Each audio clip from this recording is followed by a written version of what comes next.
Assalamualaikum warahmatullahi wabarakatuh.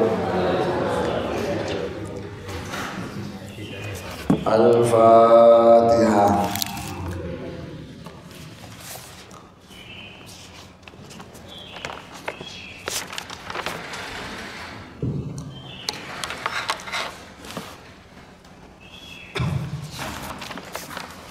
Bismillahirrahmanirrahim. Alhamdulillahi rabbil alamin. Allahumma shalli wa sallim wa barik ala sayyidina wa maulana Muhammad wa ala alihi wa sahbihi ajma'in. Amma ba'du. Faqala mu'allif rahimahullahu ta'ala wa nafa'ana bihi wa bi'ulumihi fid dharain amin. Bapak Ibu hadirin rahimakumullah, kita lanjutkan kajian tafsir ayat Ahkam. Kita sampai pada ayat 25 ya. A'udzubillahi minasyaitonir rajim. Bismillahirrahmanirrahim.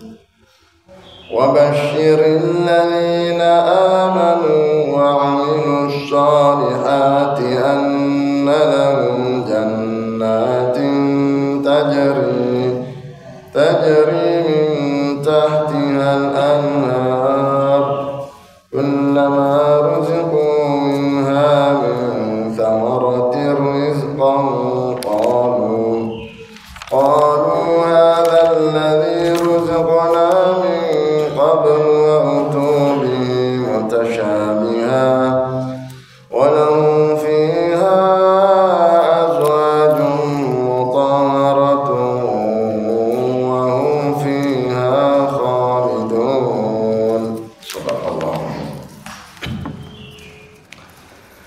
Wa basyir lan kasih kabar gembira lan maringono kabar lan bebungau sapa sira Muhammad, kasih kabar gembira. Siapa yang diberi kabar gembira oleh Rasulullah? Alladzina wong akeh amanu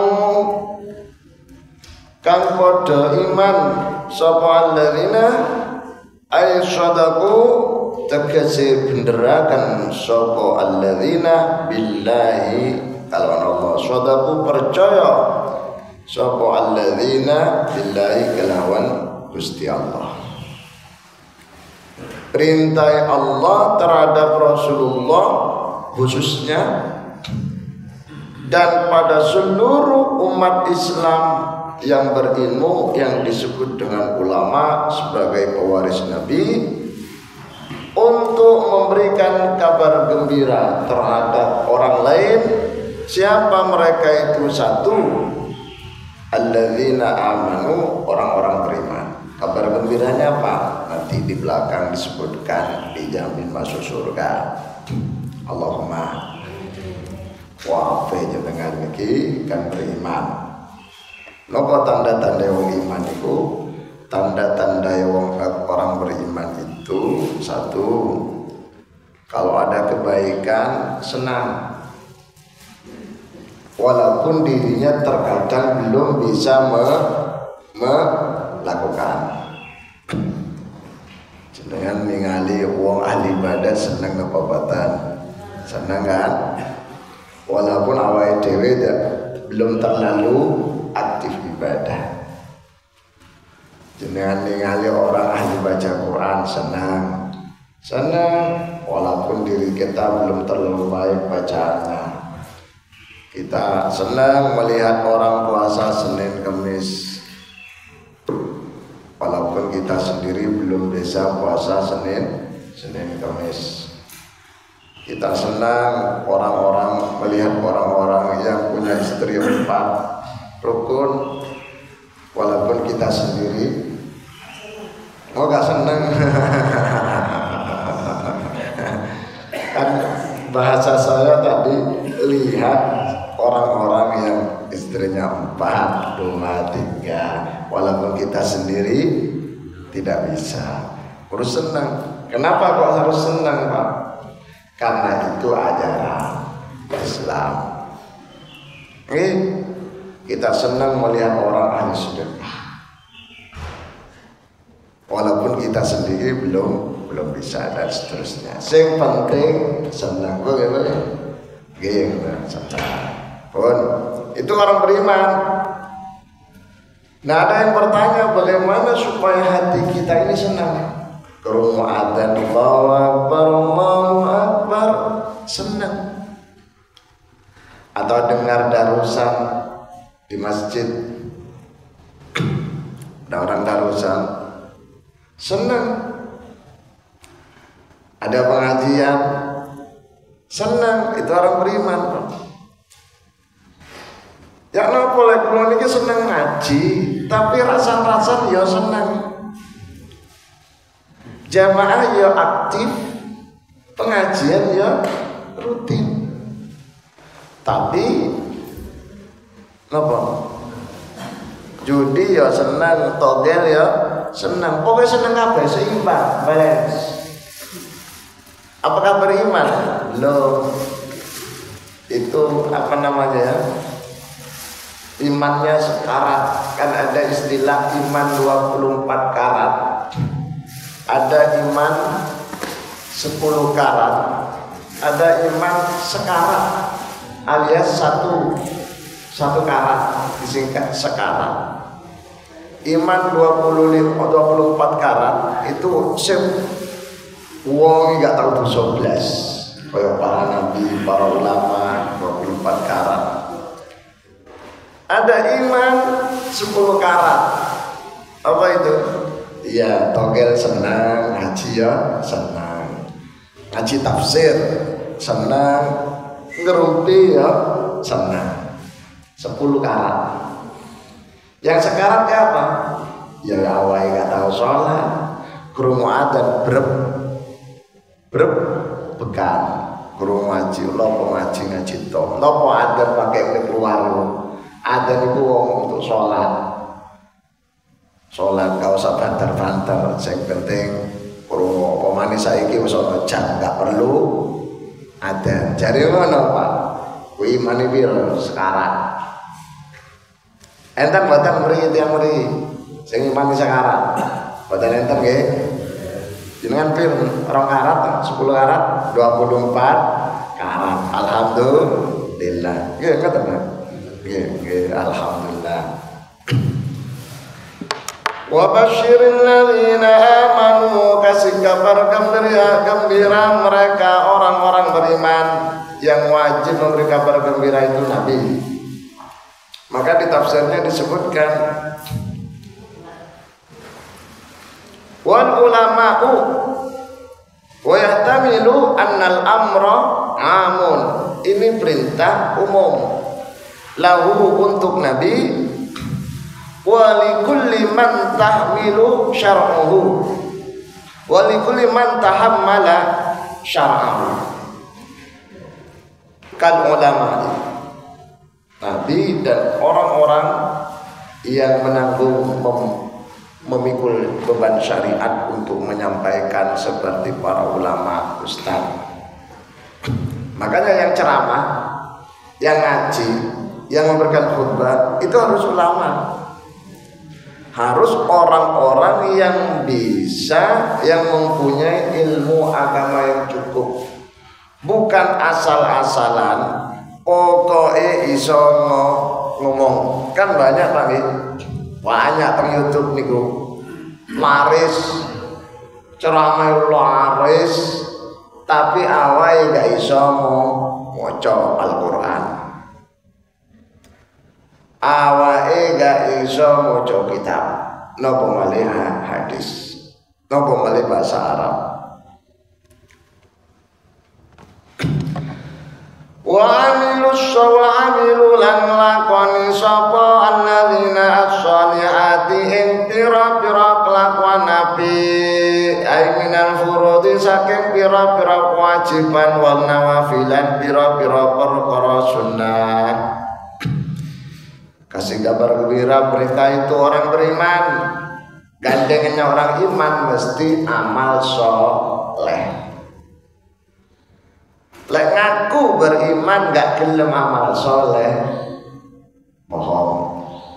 Karena kecenderungannya seorang mukmin mesti pengen ngelakoni amal soleh. Lah ya no boleh amal soleh tanpa didasari dengan iman. Amal soleh apa Pak? Bantu orang. Tapi wongi gak iman. Nilainya kosong. Kan bertanya, bagaimana saudara kita itu non muslim tapi wapi? Wapi di hadapan manusia, tapi di hadapan Allah kosong. Napa kosong? Zon. Napa? Karena amal soleh itu harus didasari dengan keimanan. Do you understand? Harus dasari keimanan. Tapi panjenengan tidak perlu nyampaikan pada mereka yang non muslim, zon, amalmu zon, gak usah. Itu urusan dewe. Sing penting prinsipnya dalam Islam amal soleh harus didasari keimanan. Makanya rukun Islam yang pertama apa? Syahadat. Asyhadu an la ilaha illallah wa asyhadu anna Muhammadar Rasulullah. Itu rukun Islam pertama. Agar apa? Agar dalam melaksanakan rukun Islam yang kedua apa? Salat. Rukun Islam ketiga apa? Zakat. Rukun Islam yang keempat apa? Puasa. Rukun Islam yang keenam, yang kelima, haji. Didasari dengan keimanan. Dengan syahadat, maka mulai langkah untuk menjadi seorang mukmin. Mustahil orang itu menjadi seorang mukmin, orang beriman kalau tanpa melalui syahadat. Ini rumus Ahlussunnah wal Jamaah. Beda dengan rumusnya orang-orang di luar Ahlussunnah wal Jamaah. Rumus dasar bagi ulama Ahlussunnah wal Jamaah, ulama salaf sampai ulama modern, orang itu bisa dianggap seorang muslim kemudian naik pangkat menjadi mukmin diharuskan melalui pintu syahadat. Aisyah Pak, orang non muslim, orang kafir wapi melok sholat Jumat, melok sholat Jumat, gak bisa, harus melalui pintu syahadat. Itu Ahlussunnah Pak. Sehingga oleh karena itu ketika ada orang mati meninggal dunia dalam keadaan muslim walaupun dosa kebak, tapi dia bersyahadat, maka orang itu tetap mati mukminan bahwa iman, sehingga wajib hukumnya ditusi mandikan, wajib hukumnya dikafani, wajib hukumnya sholati, wajib hukumnya dikuburkan. Itu Ahlussunnah wal Jamaah. Kalau di luar Ahlussunnah wal Jamaah apa? Orang kalau gak sholat, gak perlu sholati. Orang kalau sudah mursal, dosa yang langsung pendemai, gak usah ditusi. Nah, itu gak benar. Ulama salaf, ulama khalaf, ulama mutaqaddimin, ulama mutakhirin, ulama modern, ulama kontemporer, semua sepakat orang sepanjang bersyahadat mati dalam keadaan Islam wajib ditadhizul janazah. Prosesnya 4 itu: mandikan, kafani, sholati, kuburkan. Wajib. Kalau tidak, semua orang sak kampung dosa kabeh. Alhamdulillah dari wajib. Wajib kan? Ojo sampai dijarno gara-gara dosanya akeh. Kalau di luar Ahlus Sunnah wal Jamaah, jadi untuk memandikan, menyolati itu pilih-pilih, selektif. Kalau kelihatan orangnya nggak tahu masjid, nggak gelem nyolatin, nggak gelem mandikan, nggak gelem nguburkan jarno. Wong nggak tahu sopo masjid. Semua orang begitu kan, kecuali kalau sikap semacam itu sebagai pembelajaran bagi yang hidup, pengen diramut, pengen dirawat saat mati, iya sopo masjid bisa ikut. Tapi nggak bisa juga sih aslinya. Kenapa? Karena memandikan, mukafani, mensolati itu, menguburkan itu kewajiban bagi seluruh umat Islam, walaupun sudah cukup diwakili oleh satu orang. Kalau pengen memberikan pembelajaran seperti di daerah Jambangan, Wonokromo ini, ada orang nggak tahu sopo masjid, akhirnya apa Pak? Dimandikan, dikafani, disolati di rumah, nggak boleh di masjid. Terus dikuburkan, ditahlilin ausah. Kenapa Pak? Ben kapok. Pembelajaran bagi yang hidup yang nggak pernah ke masjid, nggak boleh disolati masjid. Yang saya boleh pergi, enten yang seto, tentang masjid apa tak? Jenazahnya di rumah, nggak apa-apa di rumah karena memang tidak ada perintah untuk menyolati di rumah aja. Yang penting disolati. Kalau bisa yang nyolati itu banyak.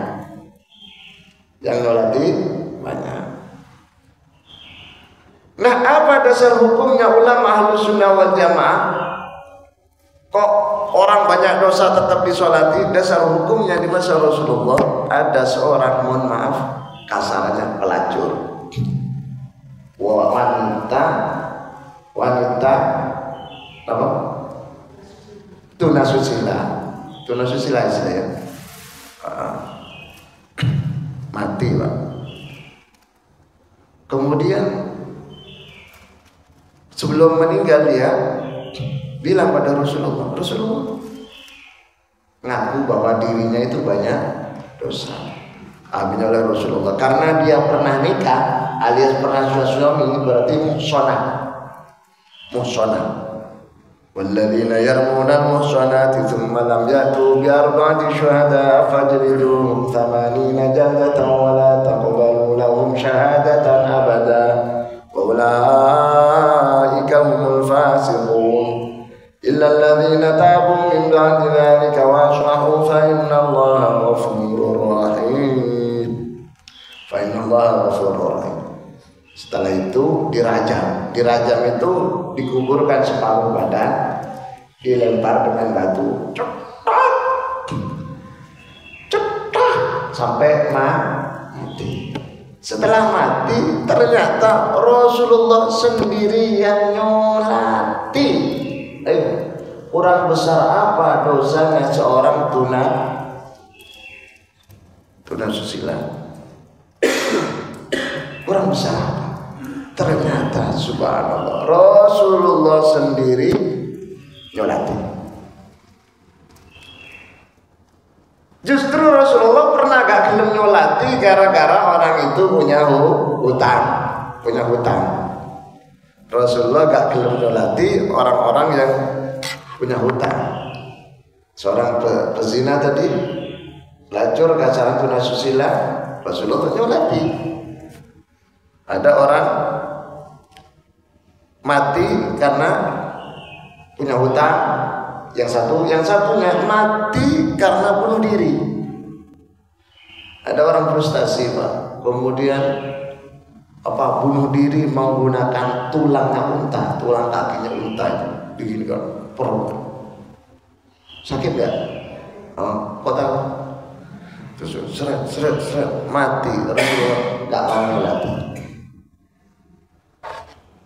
Nah, artinya apa? Itu juga pembelajaran agar yang hidup ojo sampai coba-coba bunuh diri. Alhamdulillah menjadi orang yang bunuh diri itu pertanda imannya tipis. Karena orang beriman apapun masalahnya pasti ada solusinya. Ja'alallahu min kulli hammin faraja. Pasti Allah menjadikan setiap kesedihan, kesusahan, kesempitan faraja, peluang, jalan keluar bagi orang beriman. Dengan apa? Dengan istighfar.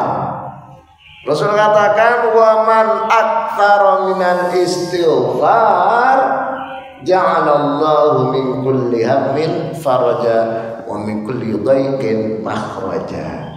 Allah menjadikan setiap kesedihan kebahagiaan, setiap kesempitan, kesumpekan jalan keluar, makhraj jalan keluar. Bagi siapa? Bagi orang mukmin yang tidak putus asa dengan membaca istighfar. Istighfar itu istighfar. Astagfirullah. Mata boleh atau dipanjangkan dikit.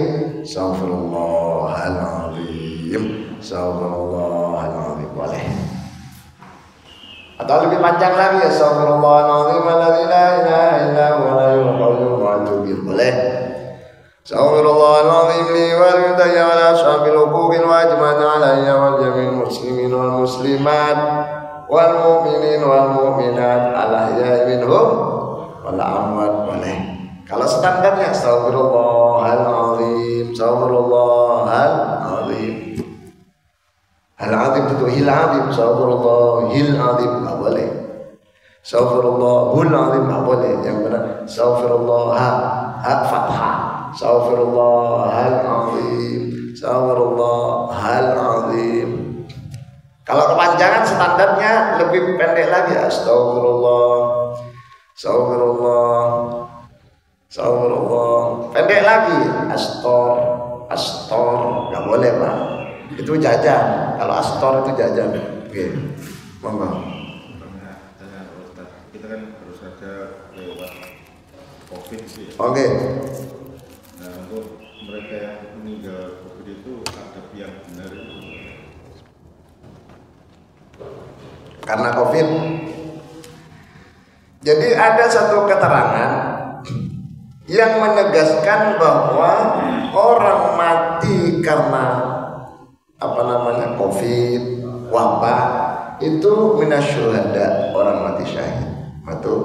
Mati syahid, tapi syahidun fil akhirah, syahid akhirat. Dikarenakan syahid akhirat, maka proses pemakamannya sama persis dengan orang mati biasa. Kalau syahid itu kan baju yang melekat ini langsung ditutupkan, misalkan baju tentara di Palestina. Bajunya itu langsung dijadikan kain kafan, tidak perlu dimandikan, tidak perlu apa-apa, langsung dibungkus dengan kain kafan itu, dengan baju yang melekat, langsung dikuburkan tanpa mandi, tanpa sholat. Lah ya no boleh COVID ini. Tadi itu sih gak boleh langsung di gua. Nggih sakno Pak, wali santri teng griya. Cok. Wis kelar kae gak oleh nyedek-nyedek. Langsung dibungkus plastik dilebokno. Wong telu apa papat sing proses teng putih. Ya napa niki? Itu darurat. Darurat. Sah gak apa-apa. Walaupun aslinya masih banyak kemarin itu yang tidak menggunakan istilah apa istilahnya? Istilah apa kok? Proses apa? Prokes. Tidak menggunakan istilah prokes. Siapa ya? Mutin. Tempat saya itu kalau ke rumah sakit COVID, kalau mati di rumah nggak ada. Mutinnya tetap mandikan sehari 6 kali. Jadi kalau pakai tahlilnya 6 kali sampai banyak yang mati gara-gara kecapean tahlil. Bukan COVID. Sehingga tak senene kabeh. Aja ngono. Ya donga-donga wirid-wirid tahlil lek sekirane jamaah legre gara-gara tahlil aja ngono. Wis ngono ae. Wong piro sing mati dadekne situk nang masjid. Pisah. Sehingga orang itu lebih ikhlas, lebih nyaman ketimbang tahlil asar, mari asar, maghrib, isya. Dadi uang sampai kekeselan, kekenyangan makan dulu. Dadi di situ masjid dulu wis ngono darurat, jadi gak apa-apa. Masuk peti terkadang gak apa-apa. Tapi dalam keadaan normal, uang mati niku gak oleh pakai peti jenazah. Kan ada orang panggil meninggal pakai peti jenazah, wajib dibongkar. Artinya petinya angkat, jenazahnya nempel tanah. Itu yang disebut dengan apa ya? Adam bin turab, Nabi Adam anak manusia dari tanah.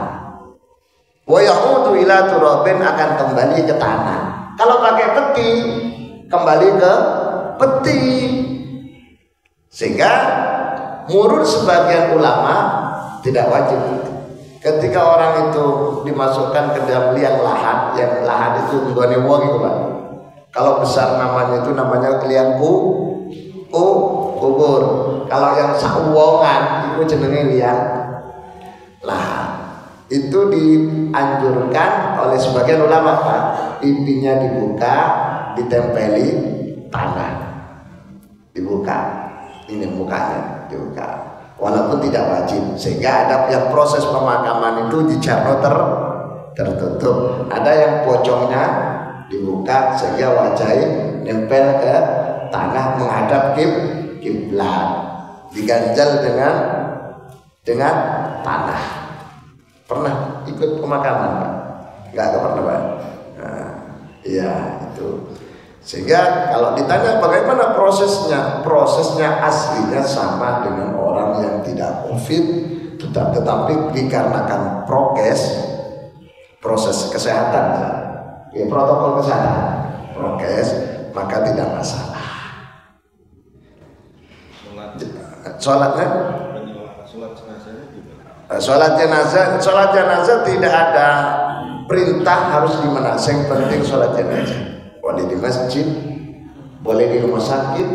Kalau kasusnya ada seorang ulama besar, pengurus PWNU meninggal, kata dokter COVID corona, hanya sholat di dalam ambulan. Jadi ambulnya lewat, di pondoknya ambulan, orang-orang sholat menghadap ambulan, nggak apa-apa. Yang penting posisi jenazahnya itu di depan. Nah, misalnya Pak, di sini Pak sholat jenazah, terus jenazah itu di dalam ruangan ini, boleh tak apa? Seperti kasusnya di mana, Pak? Di Masjid Nabawi. Di Masjid Nabawi itu jenazah itu kumpul di ruangan sebelahnya Raudhah itu. Beda dengan di Mekah, di Masjidil Haram. Kalau Masjidil Haram kan ditumpuk di tengah itu, Pak. Itu mah dijajar zakat jenazah tiap subuh. Wong dia sing mati zakat. Lek Masjid Nabawi di dalam ruangan. Di dalam ruangan. Enggak apa-apa, yang penting posisinya di depan. Sehingga di dalam ambulan juga boleh. Lek di kuburan, kalau disolatkan di atas seperti sebagian di Putih, sebelum pemakaman jenazahnya masih ada, belum ditutup, disolati di sebelahnya juga boleh. Kalau sudah dikubur, itu berarti sudah bukan sholat jenazah seperti yang dimasyhur, yang diperintahkan. Tetapi kalau bagi orang-orang yang terlambat, jenazah sudah dikuburkan dan sudah disolati sebelumnya, kemudian panjenengan datang ingin menghormati terhadap almarhum sebagai bentuk penghormatan terakhir, akhirnya ingin sholat jenazah, posisi jenazahnya sudah dikuburkan, boleh. Ini kasus Dulu di masa Rasulullah, di masjid itu ada seorang ibu-ibu. Kalau ada daun dibersihkan, pokoknya jaga masjid, ibu-ibu, wanita. Satu saat si ibu ini tufiat, meninggal. Akhirnya sahabat-sahabat tidak ada yang melapor pada Rasulullah kalau ibu yang biasa bersih-bersih sudah meninggal. Rasulullah diam. Wakilah dapat 1 minggu, wakilah dapat 1 bulan. Ada yang mengatakan dapat 3 hari. Rasulullah tanya, mana ibu yang biasa bersih-bersih? Apa jawaban para sahabat? Dengan entengnya sahabat mengatakan, Rasulullah, laqad matat, sudah meninggal. Langsung Rasulullah marah. Kira-kira terjemahan bebasnya, kalian menganggap orang itu orang biasa. Orang itu istimewa di hadapan Allah. Saking marahnya Rasulullah langsung bilang, mana kuburannya? Rasulullah diantar ke kuburannya si wanita yang bersih-bersih. Langsung berdiri menghadap kiblat, sholat jenazah. Bagi orang-orang yang terlambat, boleh. Sehingga tidak perlu terjadi kasus seorang kerabat tidak nututi jenazah karena sudah terkubur dimakamkan, marah-marah suruh bongkar. Karena pengen nyolati, gak perlu, cukup datang ke kuburannya seperti yang dilakukan Rasulullah, sholat jenazah. Jika sholat jenazah itu ada 3. Sholat jenazah yang ada jenazahnya normal. Sholat jenazah, jenazahnya sudah dikubur tapi sholatnya di atas kubur. Sholat jenazah, jenazahnya di tempat lain, namanya Allah gaib. Ketika statusnya sholat jenazah itu gaib, tidak ada di lokasi, maka tidak perlu telepon pada lokasi sana. Jenazahnya sudah dikuburkan apa belum? Nggak perlu. Di sana sudah dikuburkan, atau dereng dikuburkan, tetap boleh sholat gaib. Jadi sholat gaib tidak perlu nunggu jenazahnya dimakamkan, dikuburkan. Yang namanya gaib itu tak ada, tidak ada jenazahnya itu gaib. Misalnya jenazahnya di Sidoarjo, jenengan Riki pengen sholat jenazah, karena jenazah kalau namanya gaib, sholat gaib prosesnya sama dengan sholat jenazah pada umumnya. Betul ya? Jadi ketika COVID boleh macam-macam cara. Ada yang sholatnya di rumah sakit, ada sholatnya yang di masjid normal, ada yang di kuburan, ada yang di dalam ambulan. Di dalam ambulan. Cuma ada kasus ini Pak, ingin nyolati jenazah, jenazahnya belum datang di lapangan, apa dia halaman sholat. Ketika mau sholat, jenazahnya lewat ambulan, dilewat noto Pak, seret noto Pak, nggak boleh. Kalau namanya sholat jenazah bukan sholat gaib, ambulannya harus bandet dia sebentar, suwe-suwe. Dan memang syariat sholat jenazah itu sebentar Pak, ojo suwe-suwe. Allahu Akbar, Fatihah. Allahu Akbar, sholawat. Allahu Akbar, doa. Allahu Akbar, boleh doa, boleh tidak, yang keempat langsung salam. Wis, langsung udah. Ojo suwe-suwe. Allahu Akbar. Bismillahirrahmanirrahim. Ojo suwe-suwe. Itu yang paham. Makanya kalau ada sholat jenazah kok suwe lama, berarti orangnya nggak paham. Habis sholat Jumat, pengurus masjid bisi-bisi temulo, Rob, ngapunten, jenengan kerso mimami sholat jenazah. Mungkin lah, lo kan paham, lek sholat jenazah cepet-cepet. alias gak disuwek-suwek no, woconan sederhana, ojo diukir. Mau sholat Pak dikritik oleh sing bisik-bisik, kebanteran, duh, repot le ngomong orang gak paham.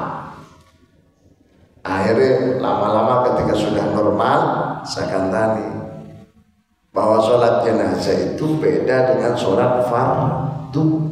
Kalau sholat fardu anjurannya itu lama, semakin lama semakin bagus asalkan tidak mengganggu orang.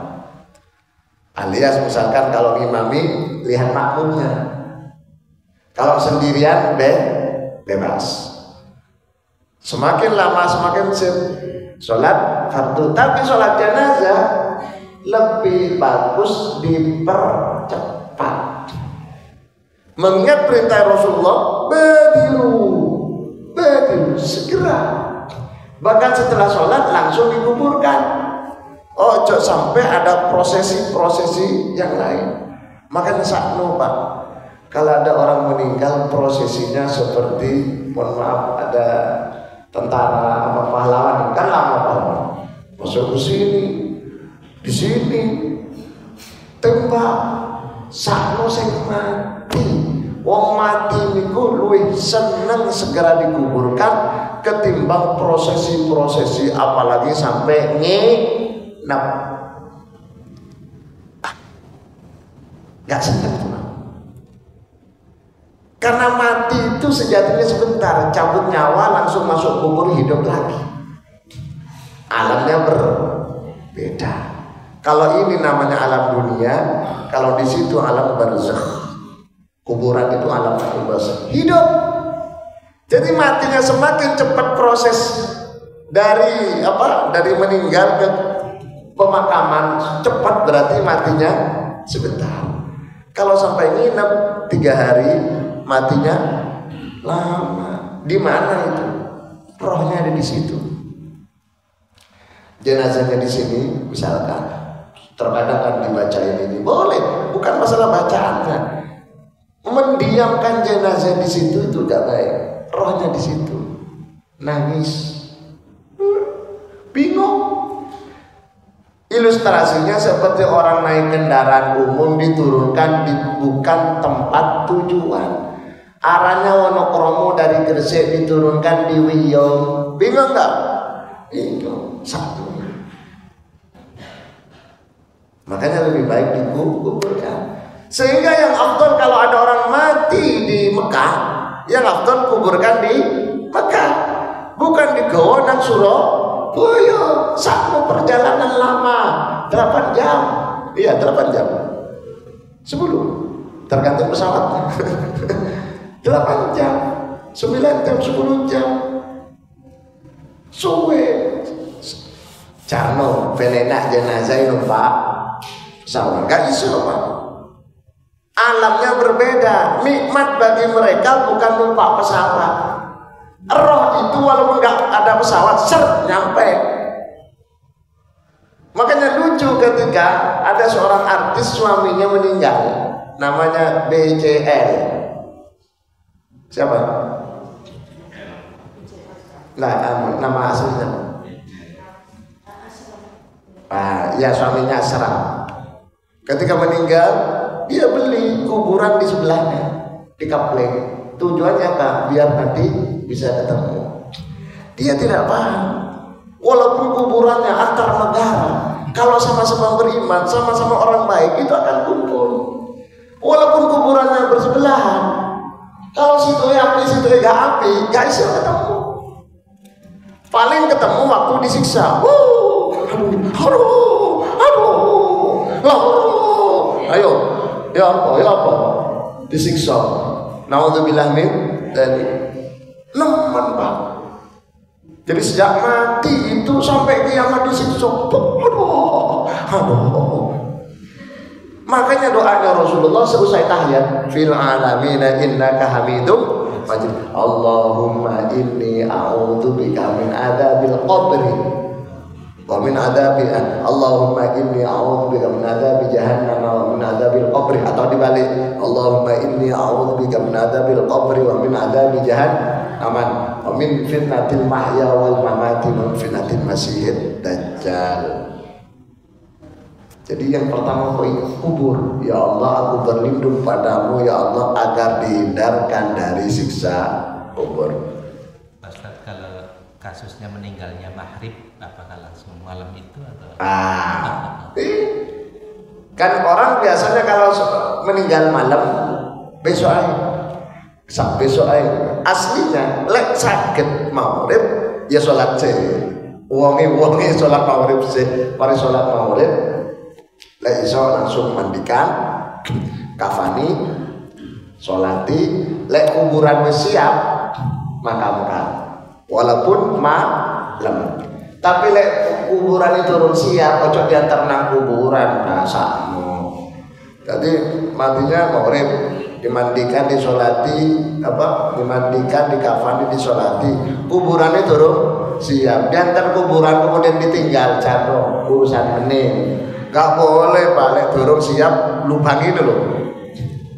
Tapi sama canggih kan ada tukang ahli kubur gitu, namanya tukang gali kubur itu singkat Pak, singkat cepat, apalagi di kota cuma bayar, yang penting lancar. Lek desa boten, ada yang desa apa sih kan asli zaman desa boten, desa kota, orang kota gak ngerti.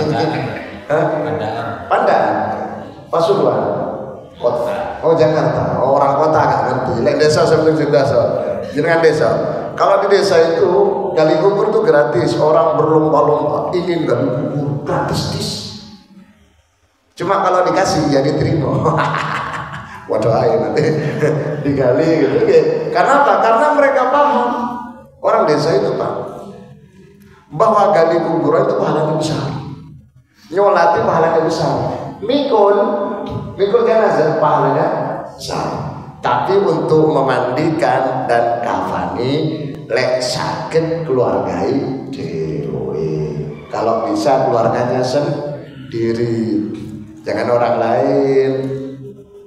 Bahkan di dalam kitab Hasyah Berduri syarahnya kitab Fathul Qorib pada penjelasan, kalau ada jenazah wanita meninggal, keluarga wanita tidak ada, suami nggak ada kerabatnya, terus yang ada orang lain bukan mahram semuanya, bukan mutiri lanang, maka tidak perlu dimandikan demi menjaga kehormatan aurat, kehormatan orang ini. Sampai segitunya orang di dalam Islam itu menjaga kehormatan manusia walaupun mati sudah meninggal, sampai-sampai boleh tidak dimandikan karena khawatir lihat aurat. Napa malih sing sedo niku senom umur 20 sampai 30 senom nggih. 40 senom. Wayu sorotok ngarap-ngarap didik. Wah, itu modelnya semangat itu Pak. Nah, gak usah dimandikan. Gak usah dimandikan. Pertanyaannya, lek gak didusi apa sholat? Gak perlu sholati. Kenapa? Karena sholat harus suci. Kenapa orang mati syahid tidak disolati? Karena orang mati syahid perang, kan banyak darah, kan tidak perlu dimandikan dikarenakan darahnya menjadi saksi, sehingga cukup dibungkus dengan baju yang melekat. Karena gak dimandikan namanya darah walaupun mati syahid tetap najis, sehingga tidak perlu disolati, langsung dikuburkan. Itu filosofi. Makanya ketika ada seorang wanita, tidak ada wanita yang bisa memandikan atas seorang pria laki-laki, kemudian tidak ada laki-laki yang memandikan, semuanya perempuan, maka tidak perlu dimandikan. Karena gak boleh dimandikan, maka langsung dikubur, tidak perlu disolati. Lagi didoakan, ya harus. Kalau mendoakan orang mati itu harus. Kalau saya bahas kenapa? Dulu di masa Rasulullah, Rasulullah itu Pak ngantarkan jenazah, kalau nggak salah Ja'far bin Shadiq atau Abu Salamah yang meninggal. Riwayat Imam Ibn Abbas sahih. Habis pemakaman dikuburkan, Rasulullah tangannya begini ke kuburan itu Pak. Tanah itu diratakan. Kemudian Rasulullah membacakan doa-doa banyak termasuk zikir. Rasulullah baca Subhanallah, Subhanallah, Subhanallah. Sahabat protes, apa Rasulullah? Kemudian setelah dijelaskan, sahabat semua ikut di belakang. Subhanallah, Subhanallah. Setelah itu Rasulullah berkata, Alhamdulillah, Alhamdulillah. Sahabat semuanya ikut semua. Nah itu kemudian oleh ulama Ahlussunnah wal Jamaah dijadikan dasar hukum bahwa orang hidup itu dianjurkan mendoakan orang mati. Rabbana ighfir lana dzunubana wa li ikhwanina alladzina sabaquna bil iman. Itu kan doanya orang hidup untuk orang mati. Istighfar yang berbunyi astaghfirullahaladzim li wa li walidayya. Ya Allah maafkan saya, maafkan kedua orang tua saya. Wa li walidayya wa la ashabil huquqil wajibati alayya wa jamil muslimin wal muslimat, semua umat Islam al-ahya'i yang hidup-hidup wal amwat dan sudah mati. Itu sebenarnya istighfar atau doanya orang hidup untuk semua orang termasuk orang mati. Apa? Ingat? Bagaimana perlakuannya untuk yang meninggal itu waria. Kalau misalnya jenazah itu mau dikuburkan di luar kota, tapi katakan di Surabaya sudah Sholati. nyampe di desanya, di rumahnya sholati lagi. Iya. Jadi saya jawab dari yang kedua. Ada sholat jenazah itu berulang-ulang. Berulang-ulang dalam arti orang yang berbeda. Jam 1 disolati kelompok rombongan pertama, jam 2 disolati rombongan kedua, dan seterusnya. Gak apa-apa. Tapi ada kasus tsunami, maka di Masjid Al-Firdaus sholat gaib. Masjid sana sholat gaib disolati berulang-ulang. Tapi asalkan orang berbeda. Saya pernah lihat ada orang Pak, satu rombongan pertama ikut sholat, rombongan kedua ikut sholat, rombongan ketiga sholat. Tidak boleh. Sholat jenazah itu hanya satu kali untuk satu orang, untuk diri. Kalau perkara orang lain sholat gantian gak apa-apa. Nah gitu ya. Sholat jenazah untuk satu kali. Kalau sudah sholat jenazah tidak perlu sholat lagi. Mentang-mentang yang meninggal itu ulama besar, karena dewe itu gol pengen golek barokah ganjaran, gak iso dosa Pak, haram, dosa. Semestinya cukup satu kali sholat, tidak perlu berulang-ulang. Satu. Yang kedua, yang pertanyaan pertama ini jawab pertanyaan kedua tadi. Yang kedua, waria. Waria itu kan wanita tapi pria. Betul ya? Wanita tapi berbanci gitu. Oh pria, aslinya laki-laki. Bagaimana kalau itu? Nah, itu wajib hukumnya proses laki-laki. Sholat juga harus laki-laki. Sudah operasi kelamin. Wah, ini penting. Ya boleh nyun sewu, mane wis potong. Tapi potongnya tiang pundi. Oh. Nggih, itu kasus sudah diputuskan di Majelis Ulama Indonesia. Sayu-ayu wong lanang sampai nyun sewu dipotong kelaminnya wis wedok blas pun sewu iki wis ono walaupun buatan.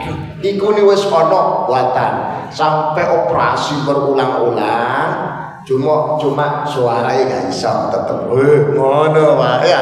Suaranya tetep ngono. Lek mati tetep wajib lanang Pak. Kenapa Pak? Kembali. Ya Pak? Tetap bukan. Oh tetep anu doanya tetep Allahumma ufir lahu bukan amal iya, semua prosesnya lanang.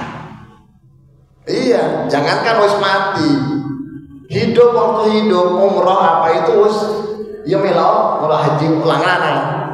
Walaupun nanti dicurigai, mbak kok di sini? Oh tutup, bukan mas, mbak tapi mas. Filosofinya apa? Kenapa? Filosofinya apa? Tetap Lanang. iya. Dari aslul khilqah. Jadi apa ya? Sak lahir. Dia anak. Pokoknya lahir apa lanang ya lanang. Kecuali nopo ada perubahan. Misalkan dalam fikih itu ada khulta muskil. Itu bukan waria, bukan banci. Khulta itu jenis manusia yang punya dua alat kelamin. Lanang mano, wedok ono. Dadi lanang wedok ono. Nah, iku namanya khulta muskil, gak oleh dadi imam.